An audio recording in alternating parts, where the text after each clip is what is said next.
You thought it was the end. You thought when they walked away, when God finally tore that relationship apart, you had lost something. You thought the silence was a punishment, but let me tell you something right now in the authority of God's word, that separation was not a setback, it was a setback you set up. You didn't lose, you got delivered. You didn't fall, you got freed. That wasn't rejection, that was redirection from the hand of a loving Father who saw what you couldn't see and stepped in before it. Because here's what you have to understand. God doesn't always part the sea in front of you. Sometimes he parts the people around you. He doesn't always bring a blessing through connection. Sometimes the blessing is the disconnection. And you were praying for peace, weren't you? You were asking God to heal your heart, to make you whole again. But you didn't realize that he couldn't give you peace while you were still chained to confusion. He couldn't give you clarity while you were still tangled up in manipulation. And so God did what only he can do. He separated you. And it hurt. Don't lie about it. You cried. You questioned. You wanted to go back. Because that narcissist made you believe they were the source. They made you think your value came from them. That your worth was measured by how much of yourself you could sacrifice to keep them satisfied. But when God steps in, he severs what was suffocating you. He doesn't just expose the lie, he extracts you from it. This separation wasn't random, it was surgical. God didn't cut you off, he cut you loose. He cut you loose from cycles that were never meant to define you. He cut you loose from words that were meant to manipulate, not motivate. He cut you loose from environments where your light was always dim so someone else could feel powerful. You kept thinking, maybe if I love them better, they'll treat me right. But God was watching the whole time and he knew that wasn't love, that was bondage. That wasn't covenant, that was control. You were being trained in trauma, but God was planning a testimony because what they meant for emotional imprisonment, God is flipping for spiritual empowerment. That heartbreak was not the end of your story, it was the turning point in your story. You're not being punished, you're being positioned. You're not being abandoned, you're being advanced. And yes, the enemy meant to destroy you through that narcissistic relationship, but God said no more. And when God says no more, chains fall, doors close, and the counterfeit gets cut off. You didn't walk away, you were pulled away. You didn't just break up, you broke free. And now on the other side of the pain, you're starting to see it, aren't you? That the fog is lifting. That the tears were watering your next season. That the silence was God speaking louder than ever before. You thought you were losing something essential, but what you really lost was what was draining you. You thought that narcissist had power over you, but they only had as much access as your brokenness allowed. And now that you're healing, now that you're waking up to who you are in Christ, that access is denied. So stop trying to fix what God intentionally fractured. Stop trying to go back to what God brought you out of. If he shut it down, it's because he has something better coming up. That closed door was a rescue, not a rejection. That block number, that unfollow, that ghosting, it wasn't petty, it was prophetic. Because God had to clear the stage for the right people to step in. You were asking for favor. Favor requires freedom. You were asking for purpose, and purpose can't thrive in a prison. And now that you've been separated, get ready because God's setup is about to blow your mind. When God removes someone from your life, especially someone who had a strong grip on your emotions, your identity, your peace, you can be sure of one thing. He never removes without replacing. That absence you feel right now, that space in your soul where they used to sit, it's not meant to remain empty. God didn't just clear them out to leave you hanging. He removed the counterfeit to make room for the real. He took away what was draining you so he could pour in what would sustain you. That empty chair in your life isn't abandonment, it's preparation. You see, when you're in a relationship with someone who operates in narcissism, the attachment feels like an addiction. They know how to give just enough to keep you craving, but never enough to satisfy. So when God steps in and pulls them out of your life, the withdrawal is real. You question whether you made the right choice, whether you heard God clearly, whether you'll ever feel whole again. But God is not cruel. He's not removing something important and leaving you void. He's not taking from you to punish you.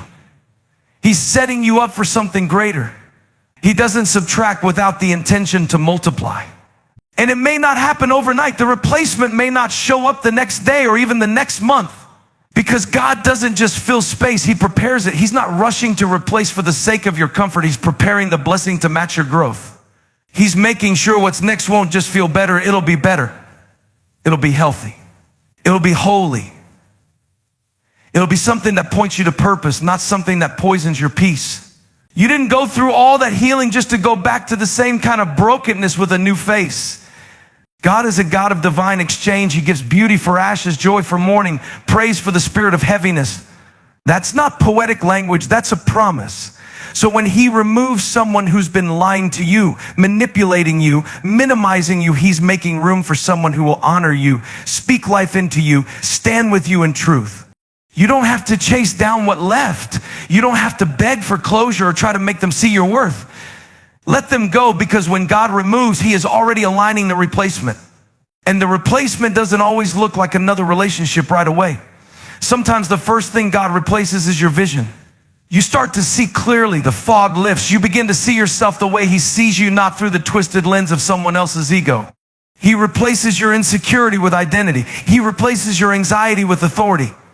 He starts to restore the things they stole from you, your voice, your joy, your confidence. You thought you needed them to be whole, but God is showing you that you are already complete in him. You're not waiting to be rescued. You've already been redeemed. Don't let the silence fool you into thinking God forgot. Don't let the space left behind make you believe that you're alone. He's working in the unseen. He's preparing people, places, and opportunities that will not use you, but celebrate you. God knows exactly what you need and exactly when you're ready for it. He's not scrambling to find someone to fill the gap. He planned the replacement before the removal ever happened. That's how intentional he is. That's how much he loves you. So yes, it hurts when people leave. Yes, it stings when someone you trusted turns out to be a lesson instead of a life partner. But don't confuse divine protection with personal failure. You didn't lose, you're being set up. God removed the narcissist because he knew what they would do if they stayed. And he's already prepared the next chapter, one that reflects your healing, not your trauma. One that mirrors his heart, not their ego. You can trust the removal, because when it's God, the replacement will be worth every tear you cried. They tried to control the narrative. They tried to shape your identity and their image. They wanted you small enough to fit into their broken definition of worth, quiet enough to not challenge their ego, dependent enough to stay even when everything in you was breaking. But here's the truth they never counted on. Their control couldn't cancel your calling. What God placed on your life isn't subject to someone else's approval. It's not tied to their validation. It doesn't rise or fall based on who walked away or who tried to manipulate your story. Your calling was authored by God, not by the one who tried to rewrite your script. You see, narcissists don't just want attention, they want ownership. They want to own your mind, your emotions, your future. But what they didn't realize is that you were never theirs to begin with. You were marked by God before they ever met you. You were chosen before you were ever mistreated. You were anointed before they ever spoke a word over you. And no matter how they tried to twist your sense of self, they could not touch the eternal identity God placed in you. They used tactics, guilt, gaslighting, isolation. They tried to distort your vision, make you question what you knew was true, train you to seek their approval like it was oxygen. But deep inside, even in your lowest moments, something kept pulling you back to truth. That was the Spirit of God reminding you that your purpose was bigger than their praise. You started to feel the weight of your destiny even when they tried to distract you with their drama. You felt the call rise up even while their control tried to push you down. Because calling doesn't die in confusion. It often grows in the shadows of manipulation. And what they meant to suppress in you, God is now amplifying. They couldn't handle your light because it exposed their darkness. They wanted to dim you so they could shine, but your glow wasn't dependent on their switch. It was fueled by your source. And when God is your source, it doesn't matter who tries to disconnect you. You still rise. You still shine. You still move forward with the oil they didn't know was flowing in your life. They were so busy trying to suppress your voice, they didn't realize you were being strengthened in silence. There's power in realizing they never had the authority claimed to have, that the fear you lived under wasn't truth. It was a cage built by their insecurity. But God is in the business of breaking chains. And now on the other side of their control, you're starting to breathe again. You're starting to walk in freedom. You're starting to speak without shrinking. And the more you embrace your identity, the more you realize you were never the problem, you were the threat. That's why they tried to control you. Because they saw the potential. They sensed the power. They recognized that you were built for more, and it terrified them. So they did everything they could to break you. You silence you. But it didn't work. You're still here. You're still standing. And more than that, you're rising. Your calling is intact. Your purpose is waking up. Your gifts are making room for you in places their lies could never reach. They tried to cancel what they didn't create. They tried to curse what God had his own term already called blessed. but you're stepping into the truth now. You're realizing that no manipulation can muzzle a mission from heaven. No control can cancel a commission that came straight from the throne of grace. They thought they had power over your future, but God already secured your victory. You're not walking out of this wounded, you're walking out anointed. Their control was never greater than God's covenant, and your calling is still alive. God saw what you didn't. That's why you're not with them anymore. That's why the relationship ended the way it did, even though you tried everything to hold it together. You prayed, you forgave, you made excuses, you gave the benefit of the doubt over and over again. But while you were looking at the potential, God saw the pattern. While you were holding on to the fantasy of who they could become, God saw the reality of who they really were. And in His mercy, not His judgment, His mercy, He intervened. Because God saw what you didn't, and He loved you too much to let you stay blind to it forever. You thought they were misunderstood. You thought they were just broken, that if you loved them hard enough, long enough, selflessly enough, something alone would change. You thought it was your job to heal them, to fix them, to save them. But only God saves. And sometimes the most loving thing God can do is remove someone you were never meant to redeem. He saw how they were breaking you down behind closed doors while pretending to lift you up in public. He saw how their charm blinded everyone else, but their control was crushing your spirit. You didn't see it right away. How could you? You were emotionally entangled. You were spiritually connected. You were loyal, maybe even trauma bonded, but God saw beneath the surface, and He knew that if He didn't step in, you would lose yourself completely. He saw the way they twisted truth. He saw the manipulation dressed up as concern, the gaslighting masked as love, the selfishness cloaked in spirituality. And He saw your heart, how pure your intentions were, how sincere your love was, how hard you were trying to do what was right. You didn't leave because you stopped loving. You left or God pulled you out because it was killing you. Maybe not physically, but emotionally, spiritually, mentally. And now with time and space and clarity, you're starting to realize just how deep the damage went.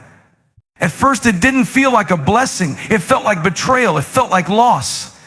You grieved the future you thought you'd have. You mourned the version of them you fell in love with.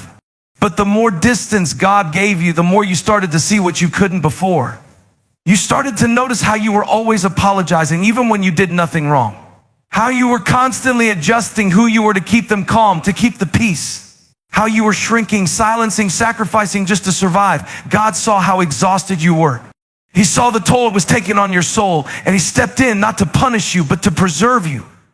He didn't just see who they were, He saw who you are becoming. He saw the strength you would walk in once you were free. He saw the clarity you'd have once the fog lifted. He saw the purpose He placed inside of you before the pain ever started. And He knew they couldn't go with you into your next. He knew their presence would keep you from stepping fully into your identity. So He broke the connection to restore your direction. You might still be asking why it happened like it did, why the separation was so sudden, so painful, so final. But God isn't obligated to explain what He already handled. He saw what was behind the smile, behind the sweet words, behind the social media posts. He saw the damage you couldn't even articulate. He saw the tears you cried in silence. And He saw the moment your spirit whispered, God, I can't do this anymore. And in that moment, heaven responded. You weren't abandoned, you were rescued. You weren't rejected, you were protected. You didn't fail, you were set free because God saw what you didn't, and He made a move you were too tired to make. There are wounds you carry that no one else sees, hurts that never made it into your testimony because they're too deep, too raw, too hard to put into words. But just because it was hidden from people doesn't mean it was hidden from heaven. Heaven responds to hidden harm. Every sleepless night, every silent tear, every moment you blamed yourself for what they did to you, God saw all of it. He's not just the God who answers public prayers. He's the God who investigates private pain. He's the God who doesn't just show up when you cry out loud. He responds when your soul whispers, help me, even when your mouth can't form the words. When you were being lied to, manipulated, worn down day by emotional abuse that no one else could detect, God was watching.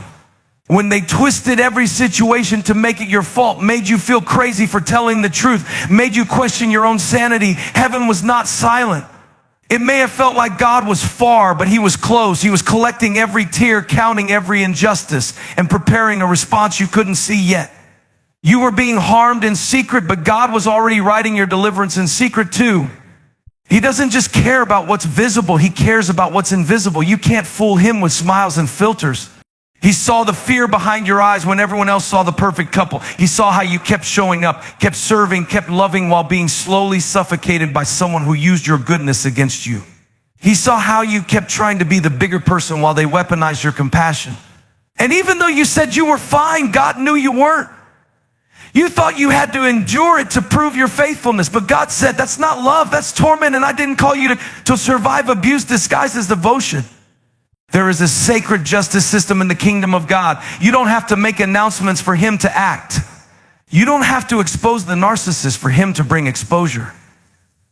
God doesn't just move when there's evidence. He moves because he moves the evidence. He is the witness that never leaves the courtroom. He knows what happened behind closed doors. He heard what they said when no one else did, and you better believe he is responding. Maybe not in the way you expected, maybe not in your timing, but heaven never ignores harm just because it was hidden. Heaven moves for the brokenhearted. It leans in when the world looks away. The harm you endured may not have been physical, but the spiritual and emotional toll it took on you was real. The damage to your identity, the way you lost your voice, the shame you carried because they made you think you were the problem. God is not letting any of it go unchecked. He's not just healing you, he's avenging you, and his justice is perfect. You don't have to wish them harm. You don't have to try to get even, have to try to get even. You can rest because heaven already took your case. You didn't imagine it. You weren't being dramatic. You were being drained. And the God of heaven was paying attention the whole time. He was working behind the scenes, dismantling the false image they built, preparing your escape route, setting up your restoration. Now that you're free, you're starting to realize just how much harm was really done and how much healing God is doing even now. You may not have the words for it, but heaven understands every groan, every scar, every memory that still haunts you. And heaven is still responding because no pain goes unseen and no harm goes unanswered when it touches the heart of God. God's hand is on you. Don't ever doubt that. Even in the moments when it felt like you were barely hanging on, even when you were tangled up in the confusion of emotional abuse, manipulation, and lies, his hand never left you. They tried to control you, to break you, to use your loyalty as leverage against you, but they couldn't remove what God placed on your life. They thought they had the power to define your worth, to control your destiny, but your life was never in their hands, it was in his. And when God's hand is on you, no scheme, no smear campaign, no silent treatment, and no narcissistic tactic can derail what he has planned for you. They may have walked around like they were untouchable, like they could hurt you without consequence, like they could mock you, manipulate you, discard you, and move on without ever looking back. But let me tell you something, the same God who covers you in mercy is also a God of justice and their fall. That's not your job to orchestrate, it's in his hands. You don't have to carry the weight of revenge. You don't have to prove what they did. You don't have to spend your energy trying to get others to see the truth. Because while they were busy trying to tear you down in secret, God was preparing a public restoration. While they were laughing at your breaking point, God was orchestrating your breakthrough. They thought they had won when they pushed you to the edge. They thought their manipulation would paralyze you. But they underestimated the God who stands with the brokenhearted. They didn't know that while they were throwing stones, God was building a foundation under you. They didn't know that every time they lied about you, heaven wrote a response. You didn't have to fight dirty because the battle was never yours. It belonged to the Lord. And his justice never fails. His hand never misses. And his timing is always perfect. Sometimes it's hard, isn't it? Watching them thrive, watching them pretend, watching them live like nothing happened while you sit in silence, trying to rebuild your soul from the rubble they left behind. But God is not blind to their actions. He's not deaf to your cries. He's not ignoring the injustice just because the world can't see it. He knows, he saw, and his hand is moving. You may not see it yet, but God is bringing everything into alignment. Your healing, your restoration, your elevation, it's all happening under his hand and their fall. It's not your business to monitor. That belongs to God. Because here's the truth, when God has his hand on your life, he protects your future from threats that don't even make sense to you yet. He doesn't just save you from the pain they cause, he uses it to propel you. The very thing they thought would destroy you is becoming the platform for your next level. The strength you're gaining now, the clarity you're walking in, the wisdom you're building, it all came from the storm they tried to drown you in. And they may think they're untouchable right now, but pride always precedes a fall. God has a way of humbling those who exalt themselves at the expense of others. You don't have to get even because he's already seen enough to act. Keep walking with your head held high. You're not forgotten. You're not discarded. You're covered. You're chosen. And even if they walked away thinking they won, they didn't factor in one thing: God's hand is still on you. And his hand is mighty, faithful, and unfailing. They played their games. They manipulated the moment, but they cannot manipulate the outcome. That's in the hands of the one who sees all, knows all, and defends his own with power that cannot be challenged. You are not losing. You are being lifted. You are not defeated. You are being delivered. God's hand is on you and their fall is in his.